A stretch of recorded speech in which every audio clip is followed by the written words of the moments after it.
نیکی کی دعوت سے 52 مدنی پھول۔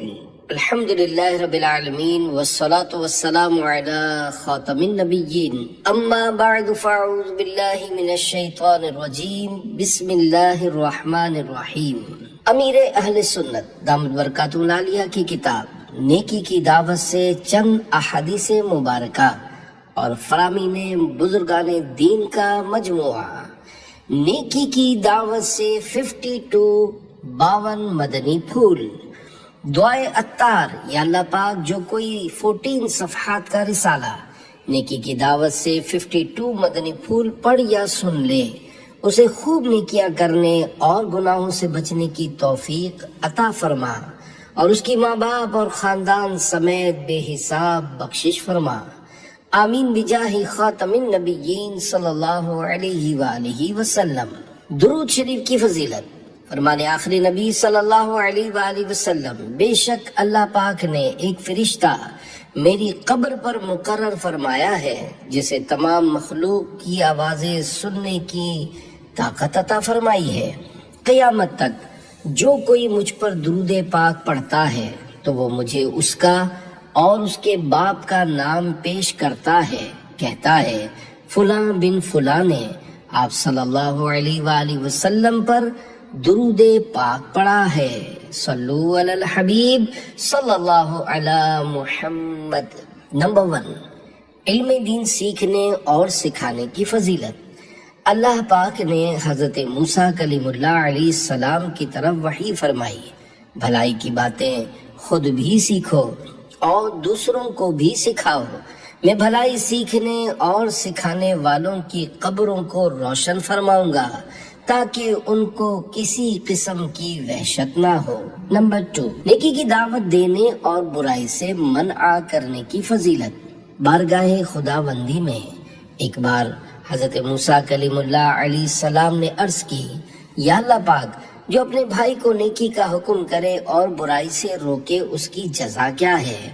اللہ پاک نے ارشاد فرمایا، میں اس کے ہر کلمے کے بدلے ایک سال کی عبادت کا ثواب لکھتا ہوں، اور اسے جہنم کی سزا دینے میں مجھے حیا آتی ہے۔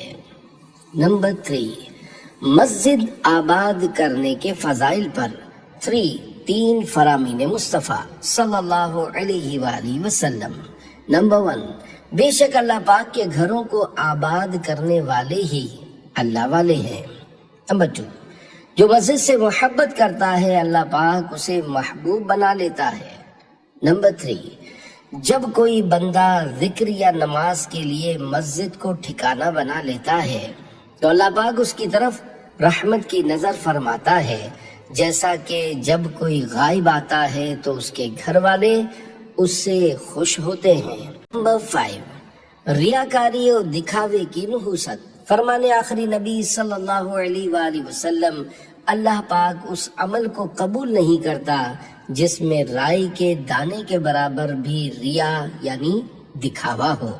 6، باطن کی اصلاح کیجیے۔ اللہ پاک کے پیارے پیارے آخری نبی مکی مدنی محمد عربی صلی اللہ علیہ وآلہ وسلم کا فرمان ہے، جو اپنے باطن کی اصلاح کرے گا تو اللہ پاک اس کے ظاہر کی بھی اصلاح فرما دے گا۔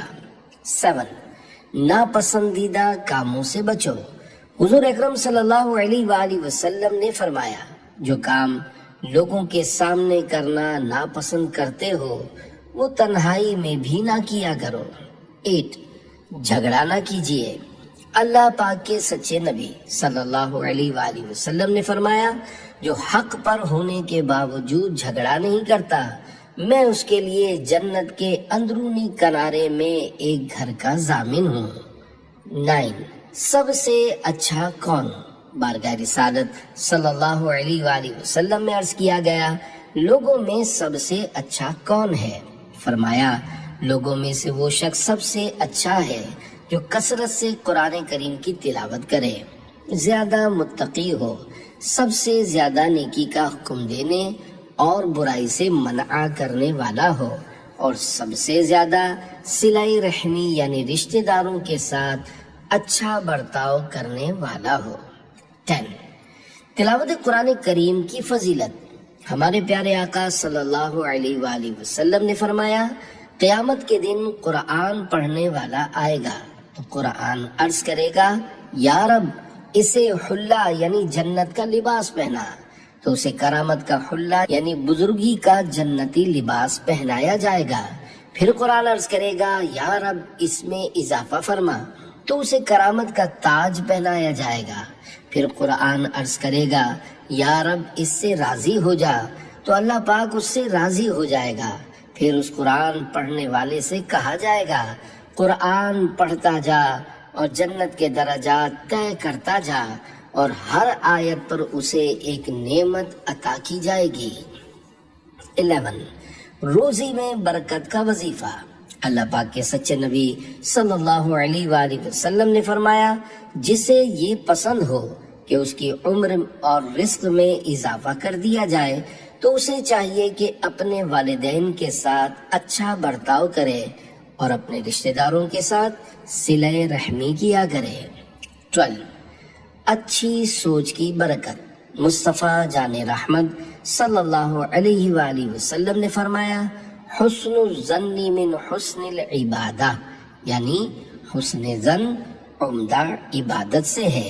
حضرت مفتی احمد یار خان رحمت اللہ علیہ اس حدیث پاک کے مختلف مطالب بیان کرتے ہوئے لکھتے ہیں، یعنی مسلمانوں سے اچھا گمان کرنا، ان پر بدگمانی نہ کرنا، یہ بھی اچھی عبادات میں سے ایک عبادت ہے۔ 13 جنتی محل حاصل کرنے کا طریقہ۔ اللہ پاک کی عطا سے غیب کی خبریں دینے والے پیارے پیارے آقا صلی اللہ علیہ وآلہ وسلم نے فرمایا جسے یہ پسند ہو کہ اس کے لیے جنت میں محل بنایا جائے اور اس کے درجات بلند کیے جائیں، اسے چاہیے کہ جو اس پر ظلم کرے یہ اسے معاف کرے، اور جو اسے محروم کرے یہ اسے عطا کرے، اور جو اس سے قطع تعلق کرے یہ اس سے ناتا یعنی تعلق جوڑے۔ 14 کاروبار میں جھوٹی قسم کا نقصان۔ اللہ پاک کے آخری نبی صلی اللہ علیہ وآلہ وسلم نے فرمایا جھوٹی قسم سے سودا فروخت ہو جاتا ہے اور برکت مٹ جاتی ہے۔ ایک اور جگہ فرمایا قسم سامان بکوانے والی ہے اور برکت مٹانے والی ہے۔ 15 دوران تلاوت رونے کی فضیلت۔ رسول کریم رؤوف الرحیم صلی اللہ علیہ وآلہ وسلم کا فرمان عالی شان ہے قرآن پاک کی تلاوت کرتے ہوئے رو، اگر رو نہ سکو تو رونے کی سی شکل بناؤ۔ 16 دوران سفر ذکر اللہ کرنے والے کی شان۔ اللہ پاک کے سچے نبی صلی اللہ علیہ وآلہ وسلم نے فرمایا جو شخص سفر کے دوران اللہ پاک کی طرف توجہ رکھے اور اس کے ذکر میں مشغول رہے اس کے لیے ایک فرشتہ محافظ یعنی حفاظت کرنے والا مقرر ہو جاتا ہے، اور جو بیہودہ شعر و شاعری یا فضول باتوں میں مصروف رہے تو اس کے پیچھے ایک شیطان لگ جاتا ہے۔ 17 مسکرا کر ملنے کی فضیلت۔ رحمت عالم صلی اللہ علیہ وآلہ وسلم نے فرمایا اپنے دینی بھائی سے مسکرا کر ملنا تمہارے لیے صدقہ ہے، اور نیکی کی دعوت دینا اور برائی سے منع کرنا صدقہ ہے۔ 18 کہا نہ لگائیے۔ رسول اللہ صلی اللہ علیہ وآلہ وسلم نے ارشاد فرمایا القہقہۃ من الشیطان وتبسم من اللہ، یعنی کہا شیطان کی طرف سے ہے اور مسکرانا اللہ پاک کی طرف سے ہے۔ 19 نجات کے طریقے۔ حضرت عقبہ بن عامر رضی اللہ عنہ نے عرض کی یا رسول اللہ صلی اللہ علیہ وآلہ وسلم نجات کیا ہے؟ فرمایا نمبر 1 اپنی زبان کو روک رکھو، یعنی اپنی زبان وہاں کھولو جہاں فائدہ ہو، نقصان نہ ہو، اور نمبر 2 تمہارا گھر تمہیں کفایت کرے، یعنی بلا ضرورت گھر سے نہ نکلو، اور نمبر 3 گناہوں پر رونا اختیار کرو۔ 20 مسلمان کا عیب چھپانے کا ثواب۔ اللہ پاک کے آخری نبی صلی اللہ علیہ وآلہ وسلم نے فرمایا جو اپنے مسلمان بھائی کی عیب پوشی کرے اللہ پاک قیامت کے دن اس کی عیب پوشی فرمائے گا، اور جو اپنے مسلمان بھائی کا عیب ظاہر کرے اللہ پاک اس کا عیب ظاہر فرمائے گا، یہاں تک کہ اسے اس کے گھر میں رسوا کر دے گا۔ 21 مسلمان بھائی کی تکلیف دور کرنے کا ثواب۔ اللہ پاک کے آخری رسول صلی اللہ علیہ وآلہ وسلم نے فرمایا، جو کسی مسلمان کی تکلیف دور کرے اللہ پاک قیامت کی تکلیفوں میں سے اس کی تکلیف دور فرمائے گا، اور جو کسی مسلمان کی عیب پوشی کرے تو خدائے ستار قیامت کے روز اس کی عیب پوشی فرمائے گا۔ 22 عیب چھپائیے جنت میں جائیے۔ اللہ پاک کے آخری رسول صلی اللہ علیہ وآلہ وسلم کا فرمانے جنت نشان ہے، جو شخص اپنے بھائی کا عیب دیکھ کر اس کی پردہ پوشی کر دے تو وہ جنت میں داخل کر دیا جائے گا۔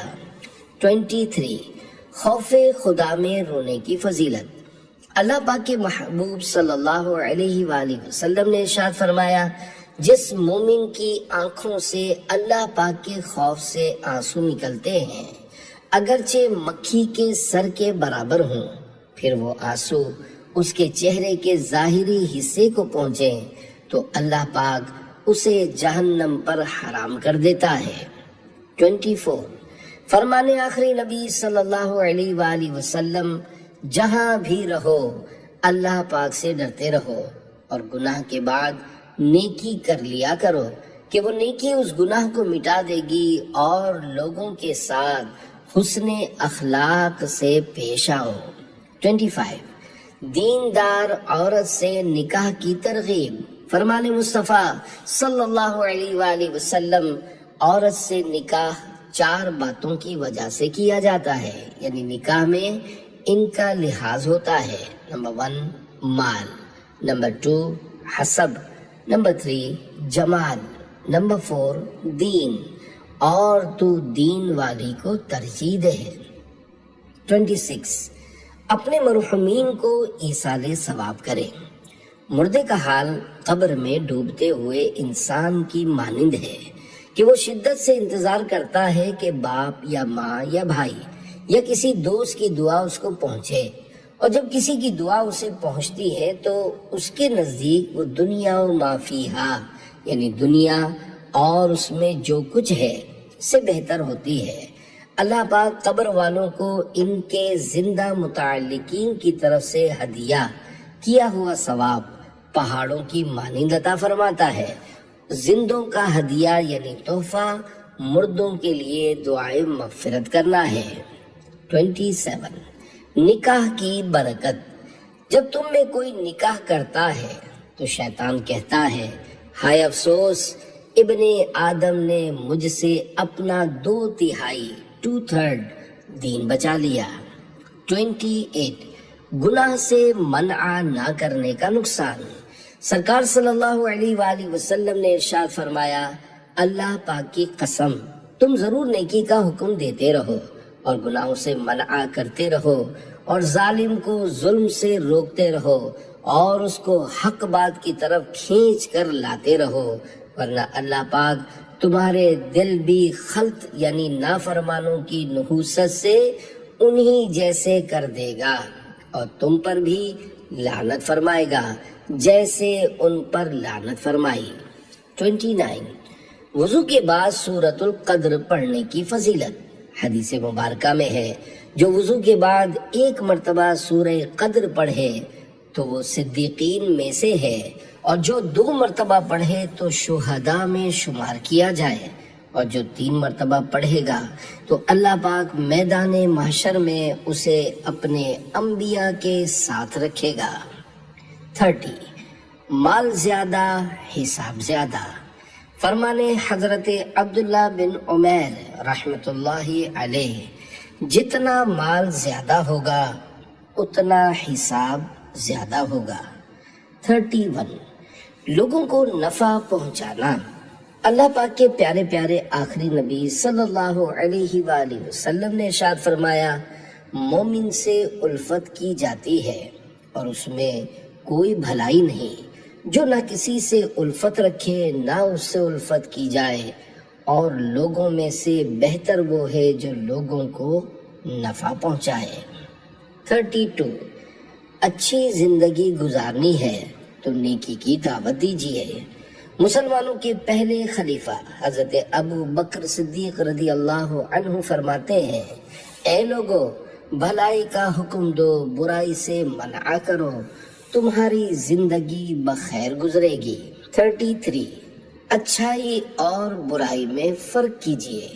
مسلمانوں کے چوتھے خلیفہ حضرت مولا کائنات علی المرتضی شیر خدا رضی اللہ عنہ فرماتے ہیں، جو دل اچھائی کو اچھائی نہ سمجھے اور برائی کو برائی نہ سمجھے تو اس دل کے اوپر والے حصے کو ایسے نیچے کر دیا جائے گا جیسے تھیلے کو الٹا کیا جاتا ہے اور پھر تھیلے کے اندر کی چیزیں بکھر جاتی ہیں۔ 34 اللہ پاک کی بارگاہ میں روتے ہوئے حاضری۔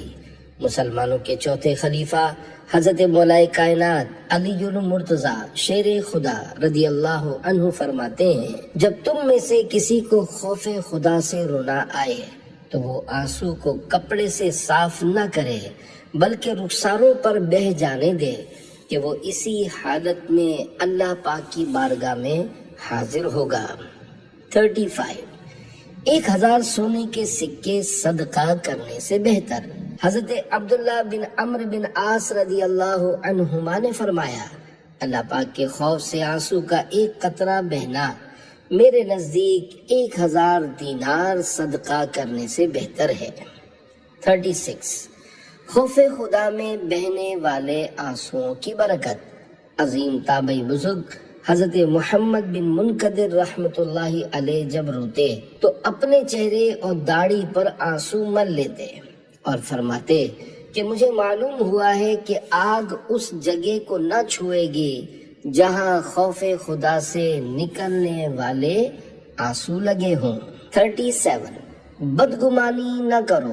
عظیم تابعی بزرگ حضرت مکحول دمشقی رحمت اللہ علیہ فرماتے ہیں، جب کسی کو روتا ہوا دیکھو تو تم بھی رو پڑو اور اسے ریاکار نہ سمجھو۔ میں نے ایک دفعہ کسی رونے والے شخص کو ریاکار تصور کیا تو میں 1 سال تک رونے سے محروم رہا۔ 38 چوری اور شراب نوشی وغیرہ کا آداب۔ عظیم تابعی بزرگ حضرت مسروق رحمت اللہ علیہ سے روایت ہے، جو شخص چوری یا شراب خوری یا زنا میں مبتلا ہو کر مرتا ہے اس پر 2 سانپ مقرر کر دیے جاتے ہیں جو اس کا گوشت نوچ نوچ کر کھاتے رہتے ہیں۔ 39 شیطان سے بچنے کی جگہ۔ حضرت عبد الرحمن بن معقل رضی اللہ عنہ فرماتے ہیں کہ ہم سے بیان کیا جاتا تھا کہ المسجد حصن حصین من الشیطان، یعنی مسجد شیطان سے بچنے کے لیے ایک مضبوط قلعہ ہے۔ 40 موت کی تکلیف۔ حضرت علامہ جلال الدین سیوطی شافعی رحمت اللہ علیہ لکھتے ہیں، موت دنیا و آخرت کی ہولناکیوں میں سب سے زیادہ ہولناک ہے۔ یاروں کے چیرنے سے، قینچیوں کے کاٹنے سے، ہانڈیوں کے ابالنے سے زائد ہے۔ اگر مردہ زندہ ہو کر شدائد موت یعنی موت کی سختیاں لوگوں کو بتا دیتا تو ان کا عیش اور نیند سب کچھ ختم ہو جاتا۔ 41 تلی کی بیماری سے حفاظت کا نسخہ۔ امام ابن جوزی رحمت اللہ علیہ فرماتے ہیں، جو شخص ہمیشہ جوتا پہنتے وقت سیدھے پاؤں سے اور اتارتے وقت الٹے پاؤں سے پہل کرے وہ تلی کی بیماری سے محفوظ رہے گا۔ 42 حرام دیکھنے کا آداب۔ حضرت امام محمد بن محمد غزالی رحمت اللہ علیہ لکھتے ہیں، جو کوئی اپنی آنکھوں کو نظر حرام سے پر کرے گا قیامت کے روز اس کی آنکھوں میں آگ بھر دی جائے گی۔ 43 دنیاوی لذتوں سے فائدہ اٹھانے کا نقصان۔ حضرت امام محمد بن محمد غزالی رحمت اللہ علیہ نے فرمایا، اللہ پاک کی نعمتوں سے لطف اندوز ہونا گناہ نہیں ہے، لیکن اس سے سوال ضرور ہوگا، اور جس سے حساب میں پوچھ گچھ ہوئی وہ ہلاک ہو جائے گا۔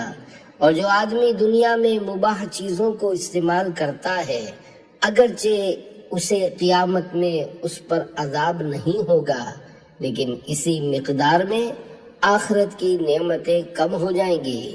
غور تو کیجئے، کتنے بڑے نقصان کی بات ہے کہ انسان فانی نعمتوں کے حصول میں بہت جلدی کرے اور اس کے بدلے اخروی نعمتوں میں کمی کے ذریعے نقصان اٹھائے۔ 44 سب مسلمان نیکی کی دعوت دیں۔ حضرت مفتی احمد یار خان رحمۃ اللہ علیہ لکھتے ہیں، سارے مسلمان مبلغ ہیں، سب پر ہی فرض ہے کہ لوگوں کو اچھی باتوں کا حکم دیں اور بری باتوں سے روکیں۔ 45 صرف خدا سے ڈریں۔ حلیت الاولیاء میں روایت ہے، جب بندہ قبر میں داخل ہوتا ہے تو اس کو ڈرانے کے لیے وہ تمام چیزیں آ جاتی ہیں جن سے وہ دنیا میں ڈرتا تھا اور اللہ پاک سے نہ ڈرتا تھا۔ 46 ماں باپ کے نافرمان کا انجام منقول ہے، جب ماں باپ کے نافرمان کو دفن کیا جاتا ہے تو قبر اسے دباتی ہے، یہاں تک کہ اس کی پسلیاں ٹوٹ پھوٹ کر ایک دوسرے میں پیوست ہو جاتی ہیں۔